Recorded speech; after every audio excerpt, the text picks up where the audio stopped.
You are on it.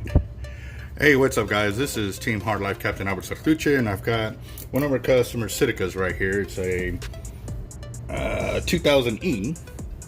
Now, he's got 40 pound of the Cortland hollow core 16 strand, and he's only lost maybe 10 to 15 yards. But while he's out there, you know, people have been asking him what type of line he's using and so forth, because it casts real smooth, and he's getting a lot of just positive feedback from the fishermen around him. And so as he tries to explain it, it's kind of hard because the splices that we have done are the same color. So being a knotless system, he's like, you know what we'll do is we'll put a different color on top, so that way I can show him easier than actually having to cast out to try to get to one of those splices. So that's what we're doing here. We're adding more 40.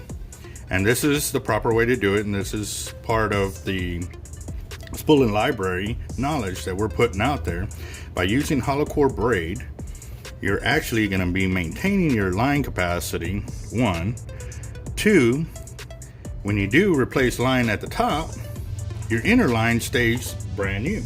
Well, obviously when you're replacing the line at the top for whatever you lose, you're also keeping brand new line, which doesn't have much abrasion, beat up, or anything like that.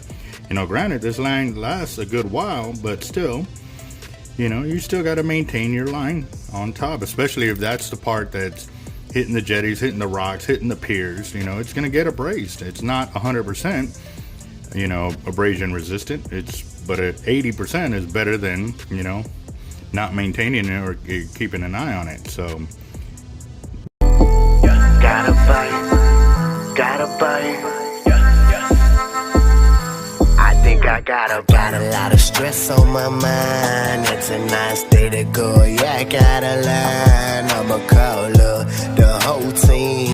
That's why we're doing this right here. So his initial investment of spooling it up, whatever he paid there, now he's maintaining it, so his cost level is going to drop, which is a great thing. This is how we are helping our customers save money, so that way they can enjoy what they like to enjoy. And so right there, guys, you can see it's a knotless system, but now you got blue to green, and when it flies through his worm guide right there, it won't damage his worm guide, and also too, it won't cause any kind of blockage. So here we go. Oop, need that out of the way.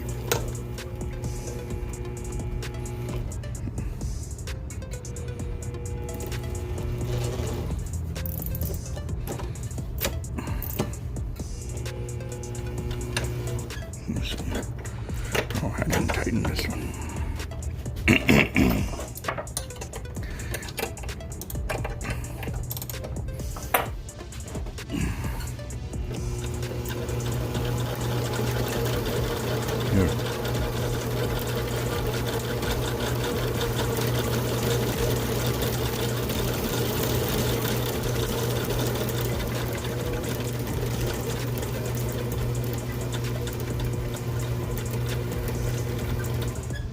All right, so right there with the 40, we're gonna go and leave it. I'm gonna zoom in a little bit so you can see how level we got it.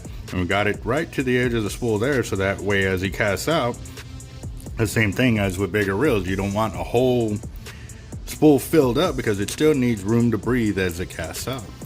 So we just added 37 yards of line to his spool here. So now he is filling with, and you didn't want the loop at the end, right? Because you don't use it. Well, I mean, still, but you tie, because it's going to double it up, but still, yeah, I mean, you can tie. It's good for the first time you tie it, but I cut it off and I tie it a lot. Oh, why do you cut it? I would change like what's on my. No, I know that, but there's a way to tie it and untie it without cutting it. I mean, like you can loop it around. Yeah. No, not loop it. No. I actually tie a knot and then it's untieable. I'll show it to you. I got you.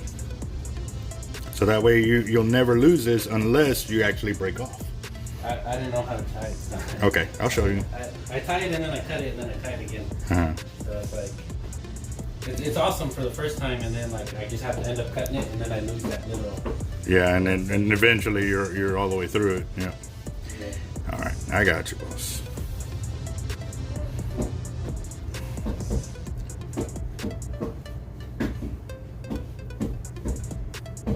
I mean, it makes sense when like you have dedicated, like you use that for like, or if you're gonna put like a snap swivel or something like that.